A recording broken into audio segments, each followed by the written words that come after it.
Hey, what's up mga kaballers? Maligayang pagbabalik sa ating channel. Halina't pag-usapan natin at kilalanin natin mga kaballers ang bagong superstar na hahabol pa sa Warriors.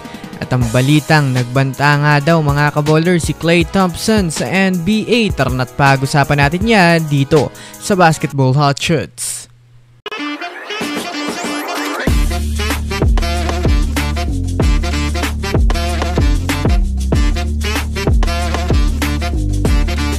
Una nga muna tayong dumako mga kaballers sa balitang nagbanta nga daw mga kaballers si Klay Thompson sa NBA. Well, alam naman nga natin mga kaballers na hindi naman gaanong nagpakitang gilas ang Mavericks sa nakaraang preseason dahil na rin naman ilan sa kanilang superstar ay minsan maglalaro, minsan naman ay hindi. Kung susumadayan nga natin mga kaballers, ang pinakitang laro nga po ng Dallas ay hindi naman talaga ang tunay nilang nilalaro. Kaya naman sa naging media interview nga po mga kaballers ni Klay Thompson, sinabi nga nito na marami pang itinatagong lakas ang Dallas Mavericks na maaari nilang ipakita sa regular season. Kumbaga, kaunting porsyento pa lang nga po mga kaballers ang ipinakita nito sa preseason. Kung susumadayan nga natin mga kaballers, maaari nga talagang ilang porsyento pa lang ang inilabas na laro ng Mavericks dahil hindi pa naman nga po mga kaballers naglalaro sina Luka Doncic at hindi pa nga po pinapakita ng Dallas Mavericks ang pagsasama-sama ng bagong Big 3 nila na sina Kyrie Irving, Klay Thompson at Luka Doncic. Kaya masabi nga talaga natin mga kaballers na marami pa nga talagang ipapakitang lakas ang Mavericks sa NBA regular season ngayon. Abangan natin ito.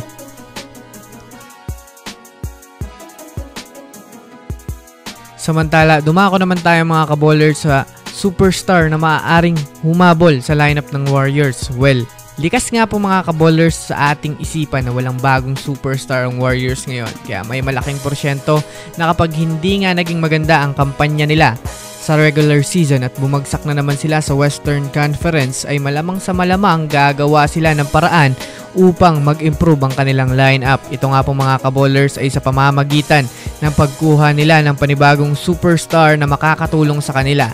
Marami nga pong mga superstar ngayon ang itinutulak sa Warriors. Ngunit base nga sa pagsusuri ng mga NBA analysts, isang player nga po ang mainit na inaabangan ng Warriors. Yes mga kaballers, ito nga po ay si Jimmy Butler ng Miami Heat.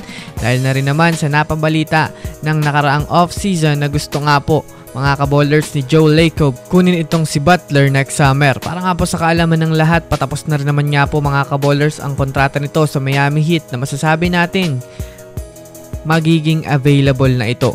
Kaya kung kayo nga po mga kaballers ang tatanungin, ano sa tingin nyo? Worth it nga ba ito para sa Warriors? I-comment nyo na yan sa ibaba. So yun lamang mga kaballers, yan lang naman ang pag-uusapan natin ngayon. Pindutin na ang subscribe and hit nyo na rin ang notification bell para sa mga susunod na updates sa mundo ng basketball. Again, this is Basketball Hot Shots. Thanks for watching.